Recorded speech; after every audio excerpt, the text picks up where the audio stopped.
Assalamualaikum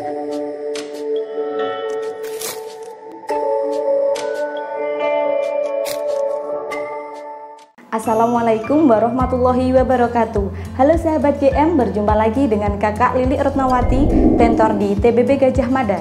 Pada pertemuan kali ini kita akan membahas beberapa contoh soal tentang perkembangbiakan generatif dan vegetatif pada tumbuhan.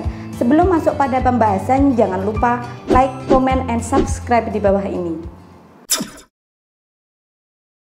Pada pertemuan kali ini kita akan membahas beberapa contoh soal tentang perkembangbiakan generatif dan vegetatif pada tumbuhan.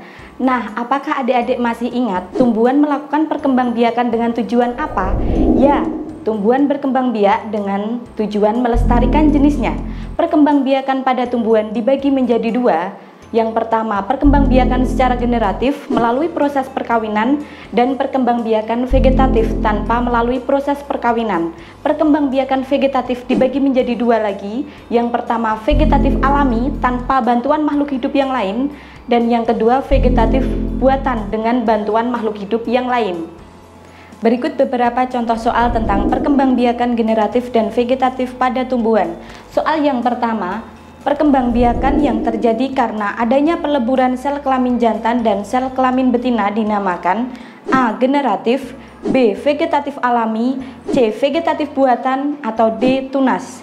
Jawaban yang benar adalah A. Generatif. Vegetatif alami tanpa melalui proses perkawinan, vegetatif buatan juga tanpa melalui proses perkawinan, sedangkan tunas masih bagian dari vegetatif alami. Soal nomor 2, perkembangbiakan generatif biasanya diawali dengan proses A. Pembuahan, B. Penyerbukan, C. Fertilisasi, D. Bakal biji. Biasanya perkembangbiakan generatif diawali dengan jatuhnya serbuk sari ke kepala putik. Peristiwa tersebut dinamakan penyerbukan. Sedangkan pembuahan merupakan proses setelah terjadinya penyerbukan. Fertilisasi dan pembuahan sama, setelah proses pembuahan nanti ke bakal biji. Soal yang ketiga, proses perkembangbiakan generatif terjadi melalui A. Tunas, B. Cangkok, C. Biji, atau D. Okulasi. Jawaban yang benar adalah C. Biji. Kalau tunas merupakan bagian dari vegetatif alami, cangkok merupakan bagian dari vegetatif buatan, okulasi juga vegetatif buatan. Soal nomor 4, pohon pisang dan tebu berkembang biak dengan cara A. Umbi akar, B. Rizoma, C. Tunas, atau D. Biji. Jawabannya C. Tunas.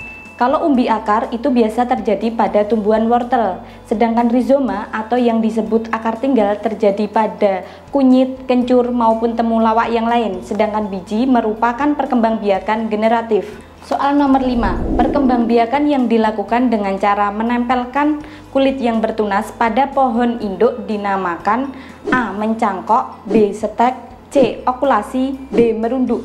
Jawabannya C. Okulasi. Kalau mencangkok itu memotong bagian dahan pohon induk, kemudian menutupnya rapat-rapat dengan plastik maupun sabut kelapa. Nah, nanti di tempat itu akan tumbuh akar. Sedangkan setek merupakan metode reproduksi yang dilakukan dengan mengambil potongan bagian tubuh tumbuhan, baik itu berupa batang, daun, maupun akarnya. Sedangkan merunduk itu merupakan vegetatif buatan yang dilakukan pada pohon bercabang panjang kemudian dirundukkan ke dalam tanah.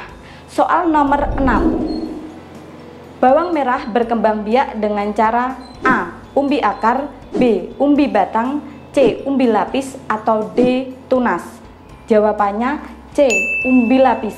Kalau umbi akar terjadi pada tumbuhan wortel, sedangkan umbi batang terjadi pada ubi maupun kentang. Sedangkan tunas terjadi pada pohon pisang dan bambu. Soal nomor 7, perkembangbiakan secara vegetatif dibagi menjadi dua macam, yaitu A. Buatan dan fisika, B. Biologi dan kimia, C. Alami dan biologi, atau D. Alami dan buatan.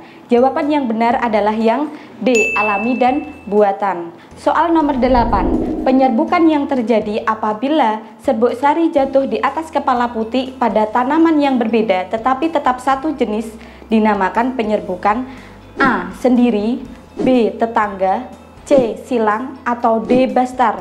Jawabannya C. Silang. Sedangkan sendiri terjadi pada bunga itu sendiri, sedangkan tetangga terjadi pada bunga lain tetapi masih satu pohon. Sedangkan bastar terjadi pada tumbuhan yang berbeda, juga berbeda jenisnya.